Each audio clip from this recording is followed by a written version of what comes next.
Hiju generaciji, Janez na drugi strani. Zdravo. Pozdravljen, lep pozdrav tebi in vsem poslušalkam in poslušalcem Radia Prlek in pa seveda celotni ekipi. Od Hiju generacije si res pravi Slovenec, kaj ti si Janez. Tako, dejansko jaz ponazarjam tisti del od Hiju generacije, ki je slovenski, ne? Zato tudi sem si dal ta nadimek Janez Kranjski. Tisti obiskovalci, ki hodijo na naše koncerte, ob predstavitvi celotnega benda lahko opazijo malo neke naše gledališke predstave v tem smislu, odkot vse prihajajo člani benda. Nekako želimo ponazoriti, da smo skupek neke celotne bivše republike, ampak jaz predstavljam ta segment iz Slovenije. Berem pa, da boste kmalu prestopili prag. Tako, in vse vabimo, da tudi z nami prestopijo ta prag in pridejo v našo zgodbo, torej pridejo in poslušajo naš album, torej naš prvenec, ki bo izšel 13. marca. To je prav poseben datum, ne? Takrat ima naš producent rojstni dan, takrat ima naša pevka rojstni dan in Hiju generacija dobi svojega prvega otroka, torej prvenec z naslovom Prag. Torej ste sedaj glasbeno pometli pred svojim pragom. Pa ja, mislim, da smo pometli, čeprav mi bolj kot da pometamo pred svojim pragom, rajši pred drugimi, ampak pustimo šalo na strani.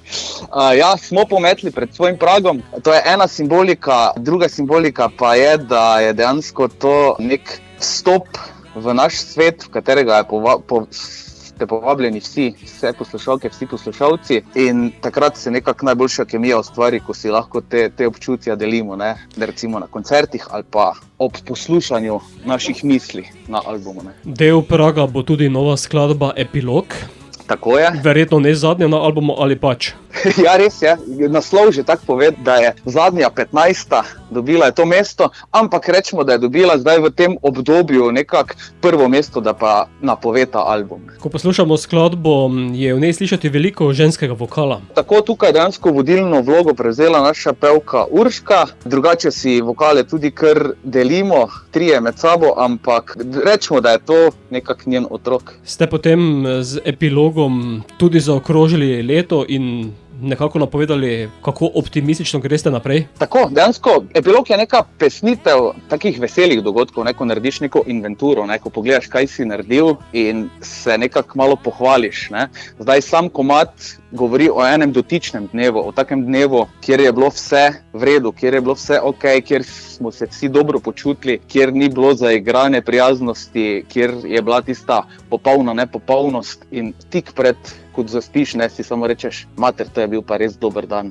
In o tem govori Epilog, ne, tako da dejansko pozitivno se spominja nečesa, kar se je zgodilo. Je to videti tudi v videospotu? Tako, v videospotu je tudi to možno zaslediti, sicer je zgodba malo postavljena v en drug kontekst, ne, ki ga pa pač gledalcem puščamo, da si sami interpretirajo. Ne. Bova pa sedaj midva skladbo poslala tudi v naš radijski eter, zato Janez, dodaj Epilog. Epilog te skladbe, produkcija Marko Soršak Soki, snemanje, mix, mastering, Matic Mlakar, torej The Kraken Production, posneli smo ga v studiu Urgenca, videospot je režirala ekipa Mediaspot, torej režiser je bil Perica Raj, potem snemali smo na Krasu pri legendarnem Cvetu Polaku iz Šank Roka v rezidenci muzika in komadu je dala tisto subtilno atmosfero gostja na čelo predraga Zofi Klasman, ki nam je dejansko obogatila zvok v tem komadu in ki bo tudi na našem promocijskem koncertu 25.3.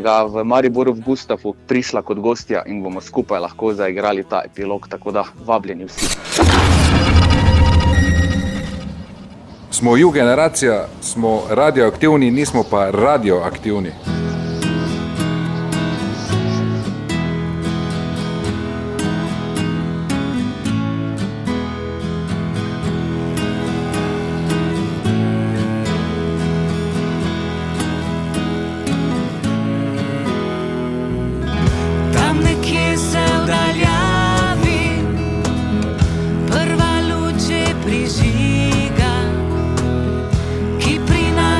Toplino